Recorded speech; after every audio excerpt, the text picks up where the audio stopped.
My name is Kola Tubosun. I will be moderating this panel where we hope to have conversations about translation in African languages, especially after Ngugi, who passed earlier this year. I'm going to introduce my distinguished panelists who have come from far and wide. Mubanga Kalimamukwento. It took me a while to learn how to pronounce that. Did I get it right? Okay, thank you. I was born in '88. She's a Zambian writer known for a novel, The Morning Bird, which focuses on Zambia's AIDS crisis and obligations to the wounded. Her thematically linked collection of stories centering the lives of Zambian women and girls. The Morning Bird was awarded the Dinani, okay, debut fiction award in 2018-2019. And in 2024, she became the first African writer to win the Drew Hines Prize for Literature in 2025. Obligations to the Wounded won a Minnesota Book Award in the novel and short story category and was longlisted for the Carol Shields Prize for Fiction, an award focused on women writers. It's also been longlisted for the 75 Best Books of 2024 by the Boston Globe, 100 Notable Books of 2024 by Brittle Paper, the Notable Book from Africa in 2024 by Afrocritic. In 2025, Mubanga published her debut hybrid collection of poems and essays, Another Mother Does Not Come When Yours Dies, a finalist for the Center for African American Poetry and Poetics Book Prize in 2023. He's a publisher of Ubwali, right? That's how to pronounce it? Yes. Okay, Ubwali. a literary publication from Zambia. We'll get to that. Thank you, you're welcome. Please give her a round of applause. Thank you. We both came from Minnesota, so it's a home advantage there. Munyao Kilolo, there on the other side, is a writer, editor with journalism background. His work as a complete PhD student involves the comparison of African and European languages and their interactions, as well as translation theory and practice. As a first-time instructor for writing, Munyao intends to create a learning space where each student is most at ease. I got this from your website, from your department website. He's excited to explore topics in technology, especially those that deal with computer-aided language learning and machine translation. He's also the founder and editor-in-chief of Ituika Literary Platform and the director of the Mabati Cornell Kiswahili Prize. Are you still the director? I'll get to that. He previously served as a managing editor for Jalada Africa, where he conceptualized and led the inaugural translation project. That's where we met. The project saw one story originally written in Gikuyu translated into over 100 languages. He also previously served as a project officer at the Ngugi Foundation, and his writing in his mother tongue, Kikamba, has been published in the 26th issue of Absinthe magazine, World Literature in Translation. A round of applause for Kilolo. Thank you. Sada Malumfashi, close to me, is a writer and cultural curator from Nigeria. He's the founder of Open Arts, a literary arts collective where he curates Hausa International Book and Arts Festival, a crisscross of festival of arts and languages by and for African creatives in an indigenous language. The festival showcases the best of contemporary African literature, poetry, music, art, film, and theater in Hausa language. And his fiction has appeared in Lulwe, Bakwa Magazine, Transition Magazine, New Orleans Review, and he is an alumni of the European Union's Global Cultural Relations Program, where he co-founded RIMA, a platform that empowers emerging creative practitioners from the Global South by connecting them with international opportunities for funding and mobility. He is a 2022 Arts Curator resident at the Al Balad Art Residency in the historical district of Jeddah. And he's also a fellow of the Art Omni Residency and a 2018 fellow of the Goethe Institute Silt Foundation African Residency in Germany. You're welcome. Yes, for many of you who have been looking at the screen, please a round of applause for him as well. Let's not forget. You would have noticed that one person is missing. One person on the screen is not here. Ibrahim Fauzi is in Egypt for an emergency, so he's not able to join us. And I thank Sada for agreeing to substitute. We're here to talk about translation, specifically after the demise of Ngugi, who was the biggest, I think, prophet or advocate for translations in and from and into African languages. So I first want to give you a chance to speak to how you come to translation, how you see yourself in relation to translation, African language translation, what work you have done. And well, let's start with that. What work you've done specifically and how you see African literature in translation. Let's start with Kilolo. Thank you very much. I feel honored to be amongst colleagues who have been working on African languages and translation, which is my greatest passion. I began doing work in translation through creating infrastructure to enable and to create spaces for translators. And my first project was actually with Ngugi when we did a translation project in 2015. And when I met Ngugi for the first time, it was always a conversation of, we've been having so many talks about African languages and what should be done. So can we actualize those things by doing practical work in those particular languages and trying to bring translators from across the continent to be in conversation with each other. So what we did is I conceptualized the translation project when I was working with Jalada Africa. Jalada is a collective of writers from across the continent who have been doing different kinds of projects. But the project that we conceptualized for translation was to think of how one short story that's written in an African language can become available in as many other African languages as possible, and how particularly we can have people translate between African languages, because I think that's the one thing that has been very difficult. We've heard translators working from an African language to European languages, and from European languages to African languages, but the question of having writers work across African languages was a very difficult one.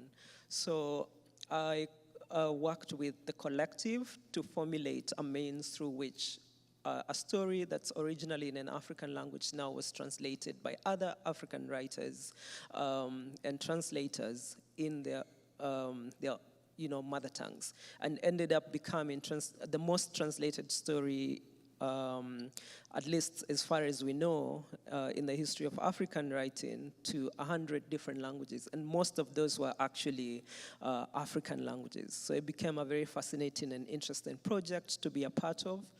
And after that, I've been working with translators more to kind of think of how they can express themselves in the languages that they know. So the Ituika project turned into a Kenyan collective of writers thinking through the languages that they speak. Because in Kenya, we are multilingual, and we speak like 4 different languages. Everybody there speaks a couple of different languages, as is true for most other African languages, African countries. So we wanted to kind of replicate that in a translation project. So 14 different writers wrote in all the languages that they speak, and we published 2 volumes of a book where each writer was writing in 3 different languages that they speak. So that has been my more curatorial work in translation projects. And now in my studies, I'm doing the more theoretical aspect of it. Thank you very much. Mubanga, you and I talked a bit when you came to read in St. Paul about your publication, Mubali, where you said you have also engaged with publishing in Bemba, which is a big language in Zambia, where you originally come from. What has been your experience in working with literature in an African language? Well, my relationship with translation didn't start out, as intentional, right? So, like he was saying, most people in Zambia also speak multiple languages. So I started out with 8 languages when I was 8 languages. I used to be fluent in 8 languages, and my first memory of school is getting to school, and most of my friends could only speak Bemba because the city where we lived, we spoke Bemba. And the teacher yelling over and over again, don't speak Bemba, speak English, don't speak Bemba, speak English. And even then, I remember thinking, but most people don't understand this instruction. Like, they didn't even understand what she was telling them to do. And so throughout the day, if you spoke Bemba, she'll bring out her ruler, whip you across the hand, and eventually you understand. Like, eventually you put two and two together. But initially you're like, is it talking that is wrong? Is it, people start whispering, no, that's also not correct. And then, word travels around eventually, oh, no speaking Bemba. And so slowly, and maybe not even that slowly, I lost a lot of my languages. I still have Bemba, I have Nyanja, and I have Tonga. So now I'm fluent in 4. That's including English. But, the language of instruction remained English. So when I go to a story, when I'm thinking about writing a story, I start with English. And I only go back to my mother tongues when I get to a point in a story and I realize, like, oh, I actually don't know how this thing I'm trying to say, I don't know how to say this thing in English, right? Which is to say that my education was successful in relegating all my mother tongues to the back of my mind, and English is the default.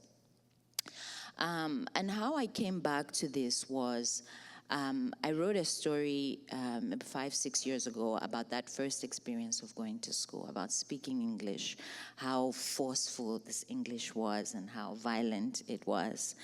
And, eventually it has become a measure of, like, how well do you speak English is equal to how intelligent are you. And I remember these memories in high school of, like, when I was doing very, very badly in high school, they shouldn't have been putting me in charge of anything. They should have been like, go study some more. But they would be like, no, Mubanga is smart. Have you heard her speak English? She's, And so after I wrote that story, when I started writing poetry, I was struggling. When I would try to express myself in English, something about it wasn't quite landing the way I wanted it to land. And I said to my instructor, I think if I'm going to write poetry, I actually just must write proverbs. I must start with, like, Bemba proverbs and then travel back that way and then see what meaning I can make out of that proverb. And that's how it started. I started, like, rethinking, like, what was my first introduction to stories. And so there's a good thing that happened in my school. Even though they were beating us anytime we spoke Bemba, my teachers we had, like, a special time when we were allowed to speak Bemba, and it was when we told stories.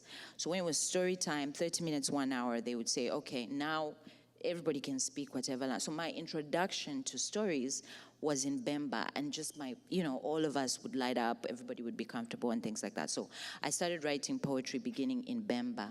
And I had to learn how to spell. I had to, checking in a way that I don't have to do in English, and that was very frustrating for me. So when I started Wali, I wanted to create a space for writers that were able to write in any Zambian language, to be able to publish without having to translate themselves. And so right now we are only able to do 7 languages because my team can, we can assess the text in those 7 languages. But Zambia has 72.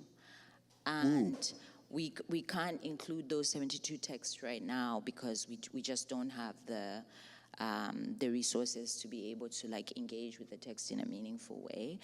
So I really liked hearing about people translating across languages. I'm like, oh, that sounds really cool. I wonder how we could do that with the magazine. But so far, we've only received submissions in Bemba.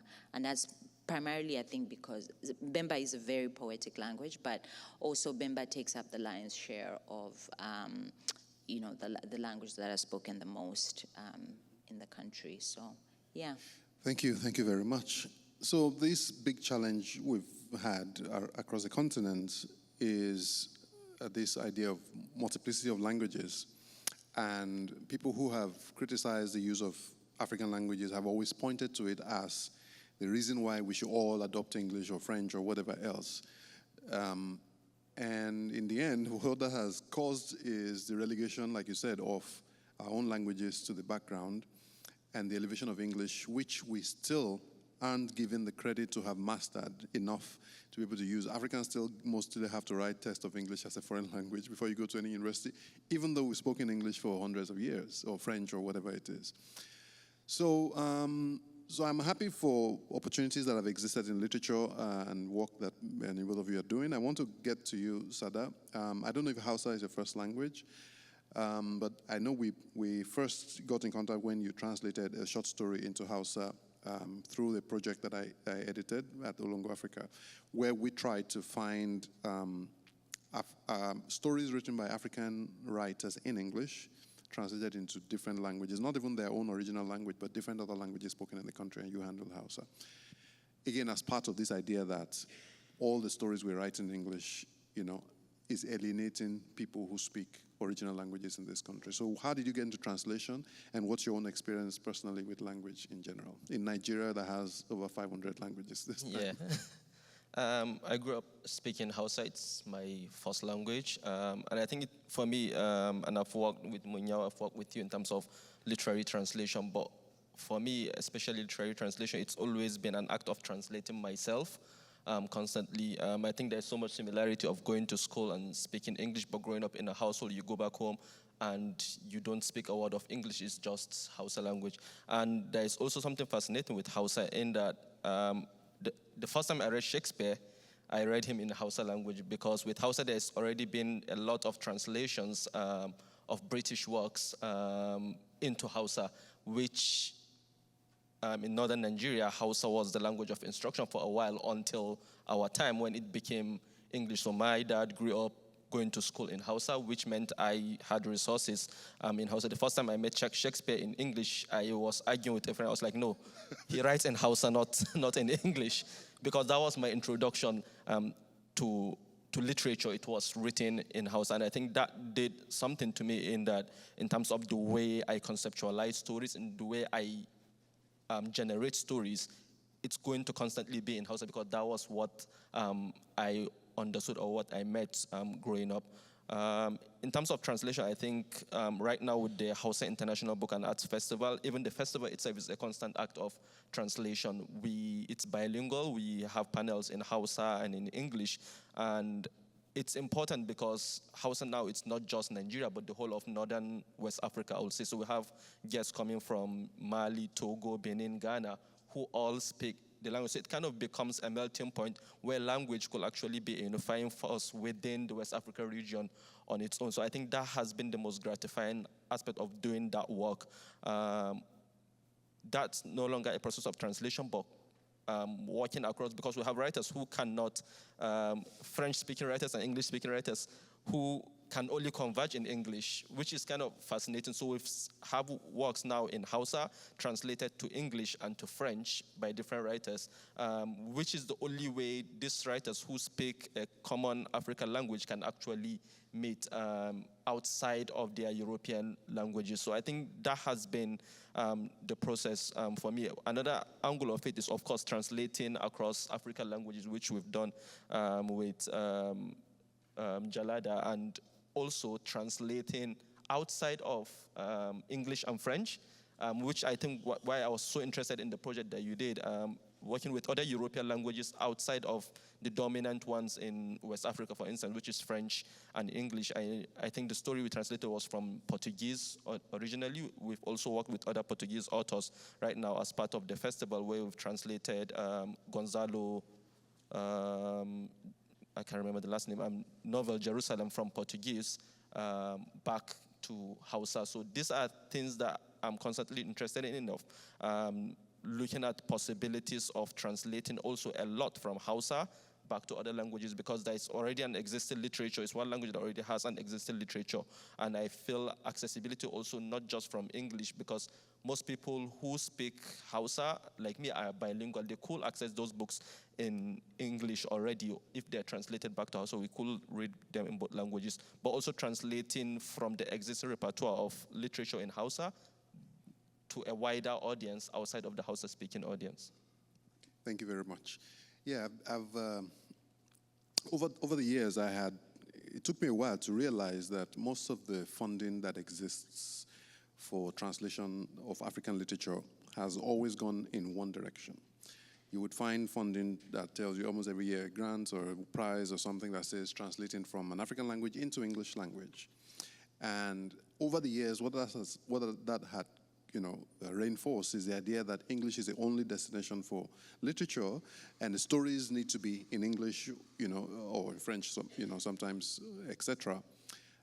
Whereas the people who speak all the languages we speak around the continent are also interested in stories and the different things that exist. Like you said, Shakespeare is in Hausa.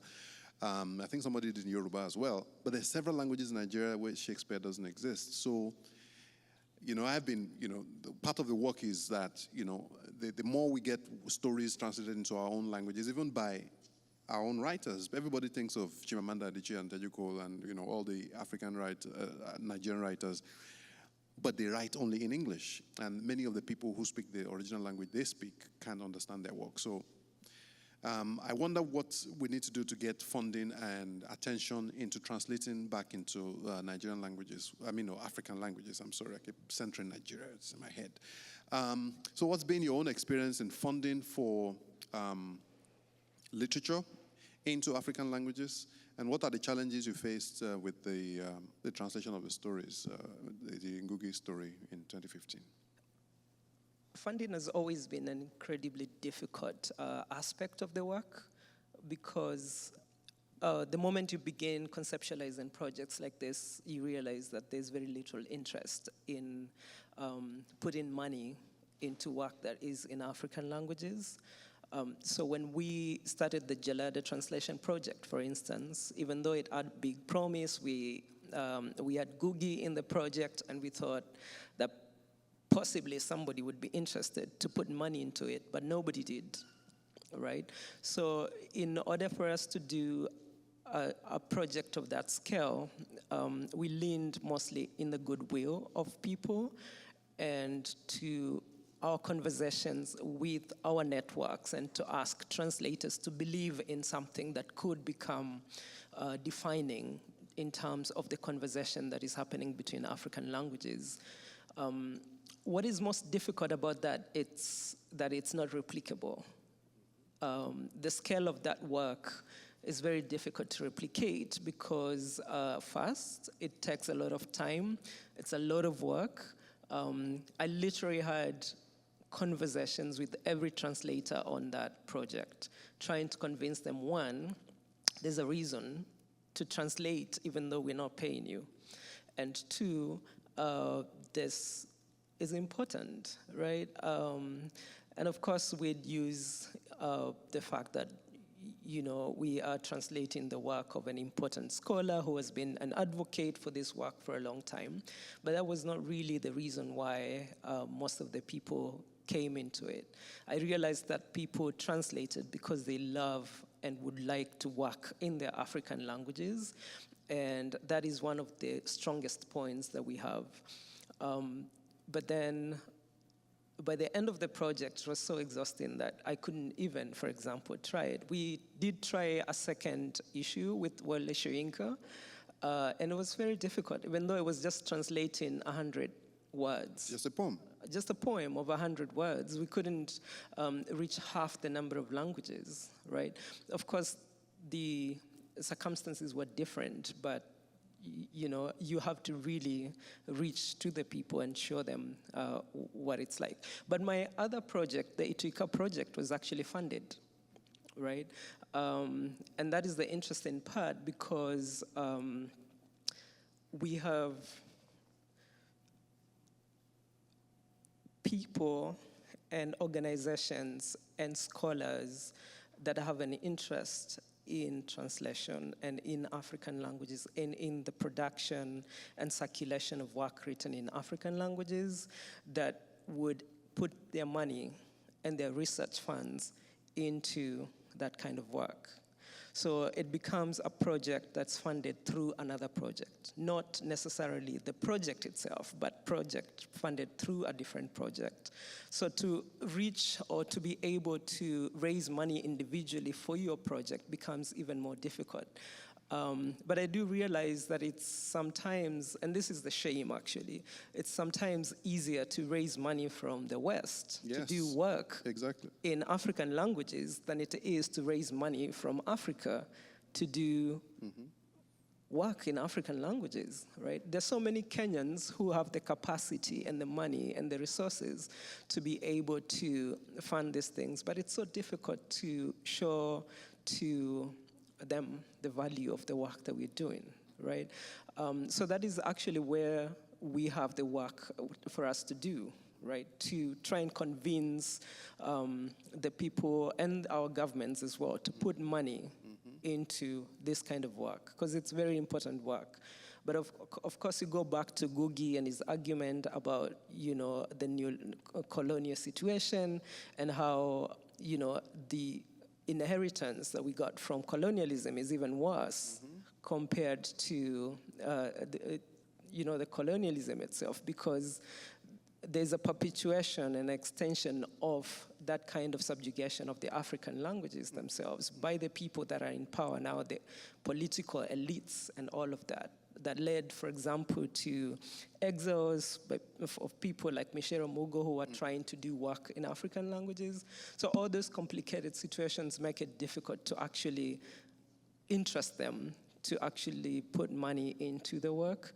But what I've learned from experience is that examples are powerful. And once you do something, gradually it becomes easier to tell people that we're not dreaming. This is possible, right?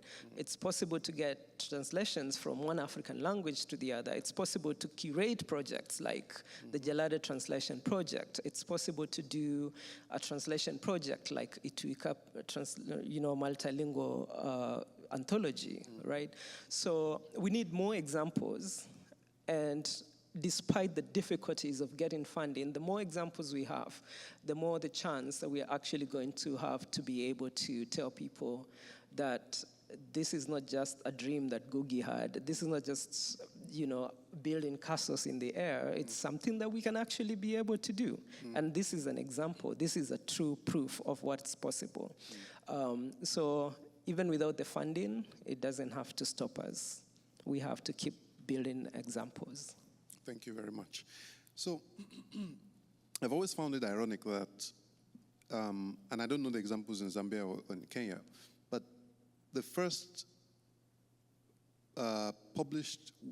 works published in Nigerian languages in Nigeria were from publishing houses that were run by British, colonialists.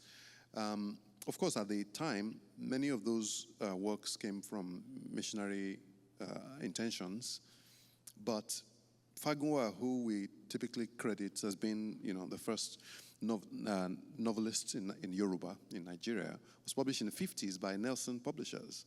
And in the 60s and 50s, many of the people we refer to today as the original writers in Nigerian languages were published by those establishments. When the British left and the publishing houses were nationalized or became owned by Nigerians, they stopped investing in publishing in any Nigerian language. So the irony, hits you stark in the face that while we, fight colonialism and try to use the work we do to hopefully sensitize people and bring people together, the people who actually, were there and supported the work created in those languages, even though their intentions might be different, were the people that we claim, destroyed our language environment. So what have we been doing as ourselves to encourage and to invest and to create spaces where languages can thrive and literature can exist in those languages? There are a number of other issues, of course, politics and the rest of them. But Mubanga, what has been your own experience, particularly in with your work or with the translators you work with, in the funding issue we talked about earlier, or even language attitude of the people who get to either write or attempt to write or translate in those languages? Yeah, I mean, everything you're saying is true. It circles back to the biggest success of colonialism is that they convinced us to believe the story, and then we keep retelling the story, right? When it comes to funding itself, you know, on the part of the people that are running the project, passion can get you somewhere, right? Like, I started Wali because there was no literary magazine, right? When I first started writing, I was looking and looking and looking, and I couldn't, there was no literary magazine in Zambia. So I was only submitting into spaces in other places, right? Which, like, yeah, I found home in a lot of African magazines, but I was like, I don't know how much longer I can wait. Like, I want this space to exist. And when I was living in Zambia, there was no way I was going to be able to afford to start it. There was no way I was going to be able to afford to pay for a website, or, you know, even just like that constant access to internet or things like that. So for me, that's the irony of, like, this thing that I've wanted to do for years, I could not financially have done it in Zambia. It could only be done after I had moved. And even my ability to pay the writers, it's not something that I could have done when I was there. And you know, I am very fortunate in that everybody on my team believes in the project, but you know, every month it does hit me in the face of, like, if even just to move the project to Zambia today, I don't know that we would be able to do it as seamlessly as we do it right now. Our Wali is pretty young. The magazine is like 1.5 years old, so we haven't received any funding. It's just been me. You know, and we have like an anonymous person who sends us some money every month, and I just use that to pay the writers, and that's about it. But it's like, it wouldn't be, I wouldn't even have had the time to do it. And a little bit of it is about, like, what is prioritized versus what isn't, right? Like, yes, by the people that have power, but also I think about, like, what are we asking these writers and translators to do, right? Like, when I say to a writer, I say, this work is important, it is. This thing that I'm asking you to do, this time that I'm asking you to invest, it's important. But for me to say that here, where I am, to somebody who is living a different day-to-day experience, I think is like an obnoxious ask, which is why I pay. It's a very, very small amount that I pay, but I know that the conditions that they're working under, even just when we run master classes, I have to tell the people who are instructing, like, oh, the Zambian students are going to have the light off because they're not going to have power for 5 hours, or things like that. So I feel like we have to think about, like, what are we asking these people to do? Like, what is the cost of asking them to do this? Because me doing it here versus me, I couldn't have done it, even if, no matter how much I wanted to do it. And that's where the challenge is for me. And, you know, stories are still not like, especially when I then say the stories are going to be in Bemba, in Nyanja, and Tonga, and not in English. Then really, I don't know who's going to give me the money for that in in Zambia. So right now, it's still a baby project, and it's surviving off of the fuel of us just wanting it to exist.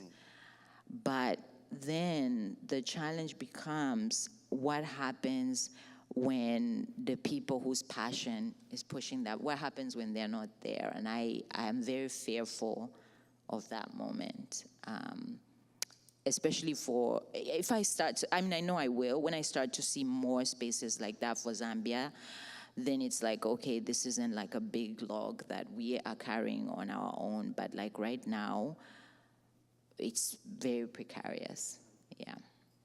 When I speak with publishers on the ground in Nigeria, especially where I've spent a lot of time, the excuse they give is that publishing in any other language than English is not economically viable. And they say even publishing already in English already is a stress for them, and that asking them to invest and publish in local languages is asking them to do the impossible. What do we think of I have my own answer to that question, of course. So I just wanted to ask you guys, what do you think of that challenge, and how do you think we can bring back an industry? Because, again, publishers are trying to make money, and because a number of things have gone wrong enough to get us to where we are, they think they shouldn't be the one to bail the cat, so to speak, to start something where they are losing a lot of funding trying to stimulate an industry that they think is not viable. So do you have any thoughts on that? And I would ask you again, if you can add this to your answer, what's the state of Hausa language publishing today on the ground? Not just online. Internet has made it very easy for us to be able to do what you do, but print is a totally different matter entirely. And in many spaces, the economy has kept going down, along with the economy of many of these countries. So what has been your own experience? I think with publishing, there's an infrastructural problem generally, specifically in Nigerian publishing. I do not agree that there is no market for indigenous writing. It's just that it has not been tried.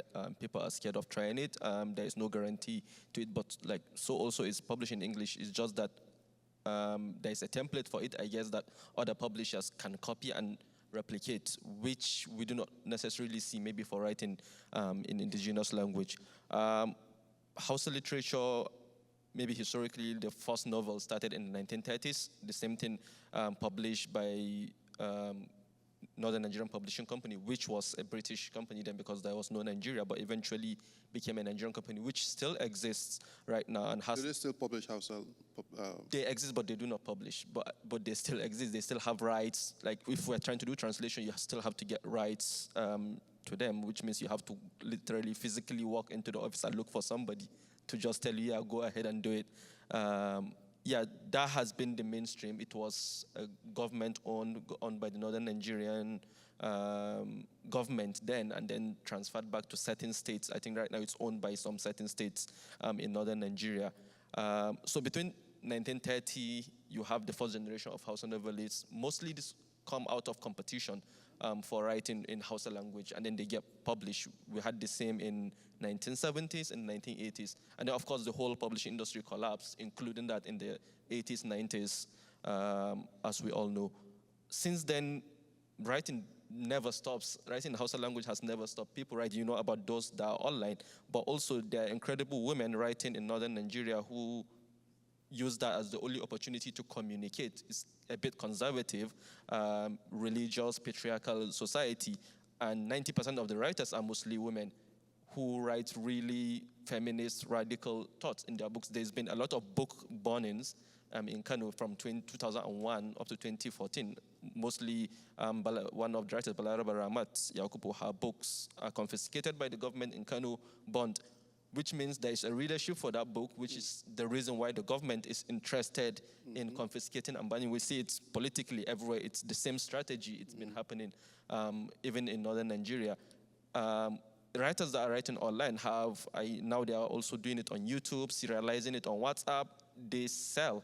They just have to go print the work by themselves, take it to the market, type it, print it, and distribute it by themselves. So the market, informal, yes, but it exists. It's just publishers, I don't know what the issue is, but there is a lack of interest in that. Maybe because it does not move, and this is a Nigerian thing whereby we want it to move from Nigeria to UK to US, and the medium for that is English. That's the power. That's where New York Times pick it up. We have review on The Guardian. That's the prestige. Maybe also that's where you get funding streams from. So I feel like those are the infrastructural deficit that's happening. But the writing exists, especially in Hausa language. The writers exist. There is also a market for it. Not as big of a market as you will say maybe outside of Nigeria, because of course the spending power in Nigeria can be limited. But in terms of reading and writing and entertainment, people find a way to get access to those. The other thing with the problem with the translation, I think, is also in the ecosystem, especially and I do agree with her, is that translators need to get paid, but they also need capacity. they need to be trained, they need to understand. Just speaking the language doesn't necessarily make somebody a translator, which we see a lot happening. So I think there is a huge problem within the ecosystem of both translation and publishing in indigenous language. I know specifically in northern Nigeria, but I think that's also a big problem across the whole of Africa. If you take certain languages like Swahili or Hausa, you're talking about 60 million, 80 million speakers. So there's no way you cannot find a market within that number. That's encouraging, but it's not the story of every language in Nigeria. As you know, of course, Hausa is luckier than most. Yoruba, a little bit less so. At least in my experience, I know that the market literature that you mentioned, and it happened in the East also in the early 60s as well, the Niger market literature, has not been replicated in Yoruba spaces. People wait until they would find a publisher that can publish them. I can count on one hand how many books have been published in the last few years. But I'm very curious about what it is like in your own space. Is a lot of original writing happening, and is there a market for it? And are people able to make a living, for instance, as a writer or a translator in an African language? Not much is being written in, especially Kenyan languages, but we do have a few people who have been making quite a difference. There's a writer and translator called Jen Obuchi, and what she has done... The Ekegusi writer. Sorry? Ekegusi, yes, that's the language. Ekegusi. And what she has done particularly well is to use, first of all, social media to be able to reach to audiences. But when she recognized that the infrastructure does not exist to make her work available to Ekegusi readers, she actually created it herself, right? So she works with, editors and typesetters and everything to self-publish, and then distributes and sells these books herself, and rigorously goes to schools, universities to promote the book herself. And this is the challenge across so many other languages, right? There's no infrastructure. And one of the biggest challenges we have across the continent for so many of our languages is the fact that this lack of infrastructure has gone on for so long. To undo it is incredibly difficult, because to build something that would exist in the capacity to make things economically viable needs... Which is very important, an important part of the ecosystem. And it takes a lot of time. It takes a lot of resources. It takes a lot of, different people putting in different, perspectives, and, the government coming in, and so much more. So perhaps the only hope that we have to a faster solution right now is to get, for example, especially our governments to create a policy where books are published and distributed to schools. That's the most immediate thing that can happen in order to create a reading public that would be excited once they finish school to be like, I need a book in my language, right? Because they already have that orientation from the school system. But other than that, if you're just doing it by yourself, you will not be able to have the capacity to do that. So if the government, for example, in Kenya, they distribute books. They have, every child receives a book from the government. So if that was done for works in African languages, it would be such a strong starting point to actually orienting them towards what their reading would become once they're not even in school. If I remember anything in my high school, was the last day where we banned every book, right? And since then, I know friends who've never gone back to read a book in Kiswahili, which is the most spoken language in the country, right? But they read material in English all the time, right? But to read a book in Kiswahili was because it was required in school. So to kind of cultivate that has to have like a bigger orientation to like, we need more supply of these kinds of books, right? Not just, even though we are bringing the books to schools, not just for the sake of, the exam, but to create a, a sense of reading, right? When I read books in Kikamba, which were not required for my exam, I was very excited, right? But if it was just Kiswahili for the exam, then I would be like, I don't want this anymore after. But we need all these other languages to be like in schools. Incorporated into the syllabus. Yeah, incorporated in that way. And I think inclusion from the government would be a very welcome starting point. Yeah. But also, if in the absence of that, we want people to actually do what Jen Obuchi is doing, for instance.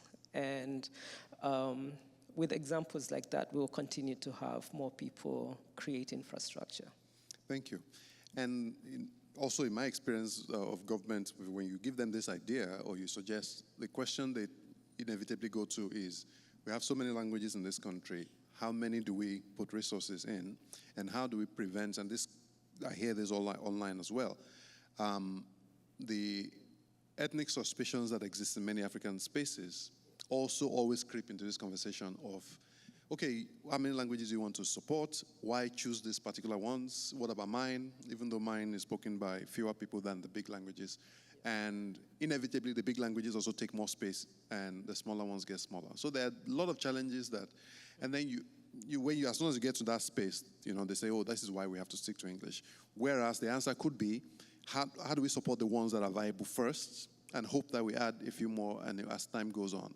But I think because they also already start from not interested in the idea in the first place, they throw the obstacles, to push back on you. We have very little time left. I didn't know that. And I want to be able to have audience ask questions. But I have a final observation. As an editor of the Best Literary Translations, which, is now in its third year, and some of the books are there, please buy if you have the time.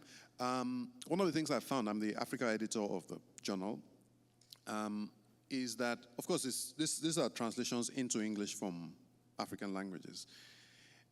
Part of all the things we've talked about before comes back to this idea that to be able to translate work from an African language into English, the work first needs to exist.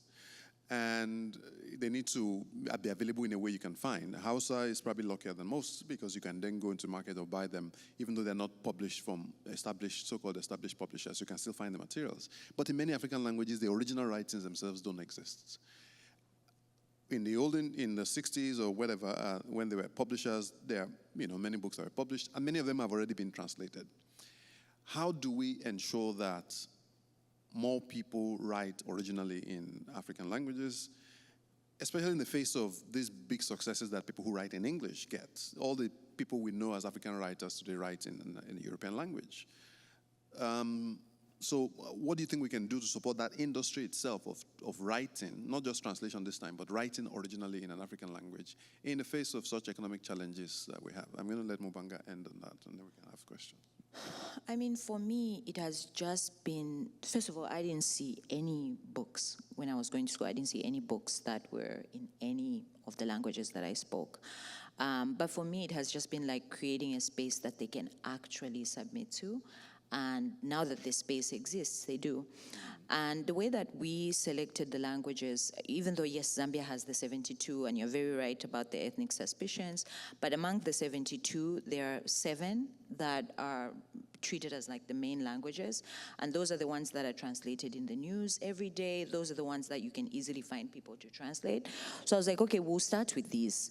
And if we happen to, if we engage with translators who understand, are able to translate these other languages, then we'll go to that. And one of the things that I think Zambia has done well when it comes to ethnicity, like I have 3 ethnicities in me. By the time I was born, Zambia had been independent for about 23 years, right? And so what the president did right after independence, yes, we had the divisions, and this region speaks this language, this region speaks this language. Because the government is the biggest employer, everyone who was employed by the government, and you were identifiable by your name, where you were from, you were sent to a region across the country. And his rationale, at least the way I remember he used to talk about it, was if they sent you to a region across the country when you were like 22, 23, you were going to marry there, and you were going to get married there, and your children were going to be, you know, those two. So my grandfather was Chewa from the east, and my grandmother was Tonga from the south. The languages are very different, and so my mom was those two, and you know, my dad was Bemba. So by the time I was born, I had those three, and then I was able to speak all those different languages because everybody in my family is like intermarried. So every time people talk about like ethnic divisions in Zambia, my question is always like, who here can identify as one? Nobody, almost nobody. Some people can, but we are so intermingled. And so for me, it was just like creating the space. And honestly, even a Zambian writer approaches me today and they say, I have this text in this different language that we haven't published, I'll be like, okay, we'll find somebody to read it. For us right now, it's just about like existing. Let the place exist first, and then we'll get to those other things later. Once the space existed, we get so many submissions, which tells us like the work was already there, just waiting to find a place to go. Thank you very much. That's a very optimistic way to end. If you have any questions, please signify and they'll get the microphone to you. There's someone over there. Probably don't need one. Oh, okay. Oh, great. Okay, thank you. Hi. What's your name? Oh, sorry. My name is Carolyn. I'm happy to be here. I didn't know that this was even an issue. And thank you for the work that you're doing. My question is, what role do audio books play in this? Good question. Maybe it's something that the languages that don't have as many speakers, maybe they can use audiobooks to get their stories out and keep their languages alive, as opposed to the larger, those that are spoken more, you know, abundantly. I don't know. It's a good question. Thank you. I can answer a bit and then I allow whoever wants to. In 2016 or thereabouts, a platform I published, Ulongo Africa, did this project, the one I spoke with earlier, where we found, it was a pilot project. We got 10 short stories written in English by African writers, translated into 10 different African languages, and then found people in those languages to record those stories, and we made it available so people could share. Sada did the Hausa translation, and I think his sister did the recording. And I found it quite interesting, the way people enjoyed and were happy to see those kinds of things, because of course, like you said, technology has made it easy for us to be able to do these kinds of things, and it seems audio also is caught on as a very important space for language translation. And it was especially helpful because some of those languages didn't have standard orthography. So the way you had to invent ways to write it in a way people can understand. But audio, everybody can have access to. So that's a great idea, and I hope that is something we all also add to all the work we do. But if anyone wants to take that question in their own way, please do. Yeah, I think it's especially the audio that you did with Olongo, that's really fascinating. And I think it comes back to the idea of certain languages not having novels or books. Is the idea, for me, books on its own, like the literary marketplace is capitalist in its nature, and there are certain languages in Africa that do not exist within that capitalist ideal. There are some languages, Hausa for instance, is capitalist minded, it's a market language. So that's why you find the novel sells. You can't force a capitalist idea on certain languages that do not want it. And I think it will be fascinating. There are certain languages that they tell their stories orally, as we know. Radio is one platform I think that is really important, serializing on newspapers. So I think focusing specifically on the novel, on the book form itself, has limited a lot of the conversation, but opening up writing in languages across various platforms, whether it's oral, whether it's in serialized versions on newspapers, that could be also other ideas that could be explored. Thank you. Anyone wants to? Yeah. For me, I think the orality will expand the language itself, because there's some, and I only realized this when I was trying to explain. So to start, Mubanga is a very, very common name in Zambia. And the joke that I make is that, oh, if you arrive in Zambia and you shout Mubanga, 5 people would sing at the same time, right? And because Mubanga is such a common name, I had never encountered somebody not knowing how to say my name. The B specifically in Mubanga, that there is no hard B in Bemba. And one time I was so frustrated, I was like, okay, what is this B? Like, how do I explain to people that it's not a W and it's not a B and it's somewhere in between? Yeah.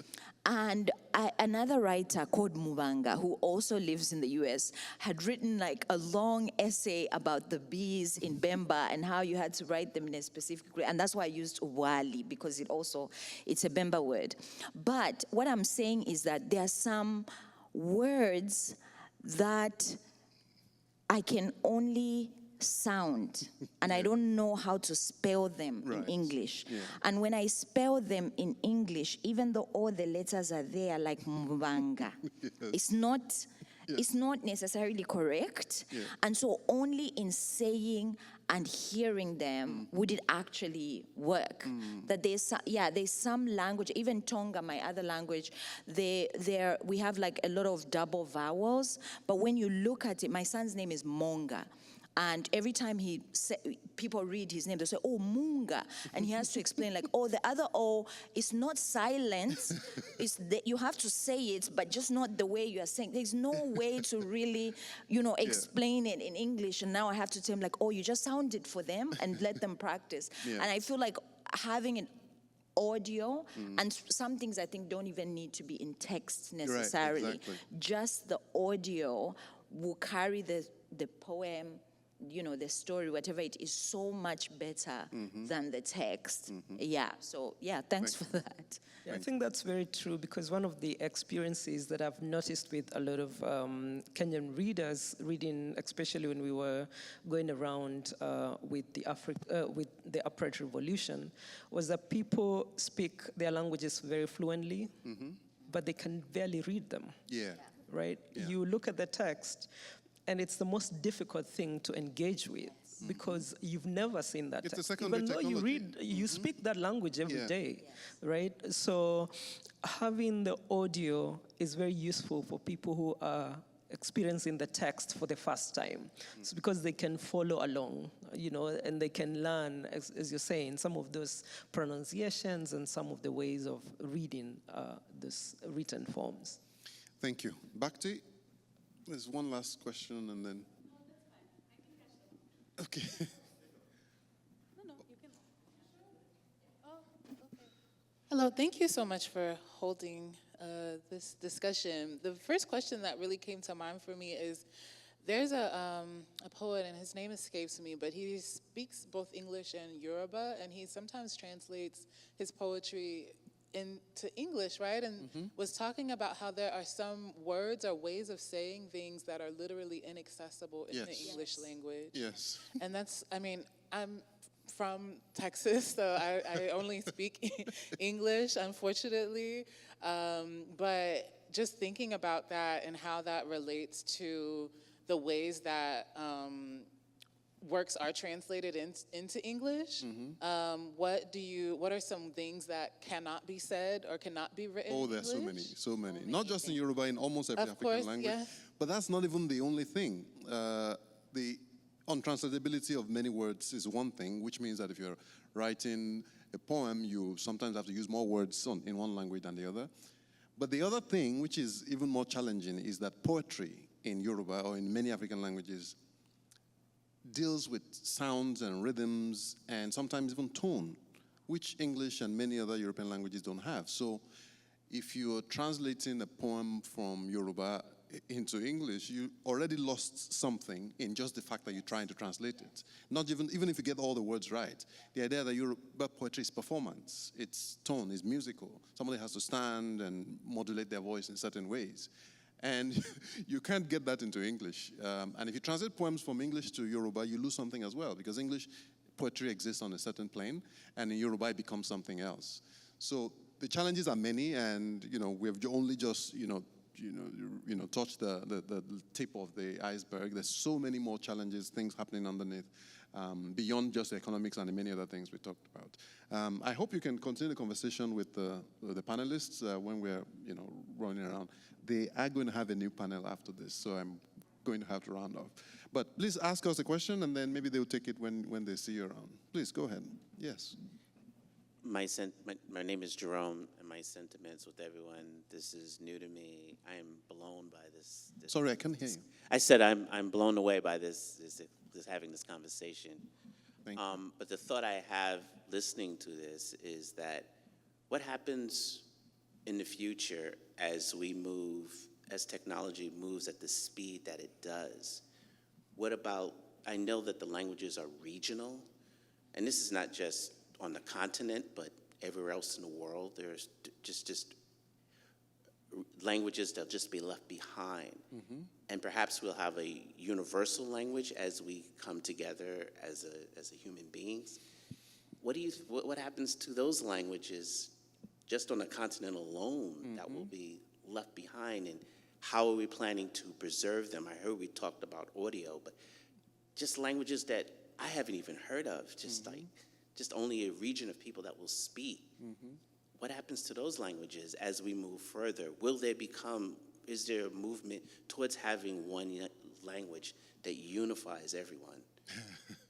Does anyone want to take it? We have time. Maybe the movement is a way. Here, so maybe we can get away with a few moments. Go ahead. Yeah, I think we need to move away from a language that unifies everyone. Yes. Right. I think that. The colors are is what makes the world interesting. Yeah. Like I think the problem I think the problem is trying to bring certain things to English at all, right? Like I distinctly remember the day I learned the Bemba alphabet, and we got to the letter R, and there was an X because there is no R in Bemba.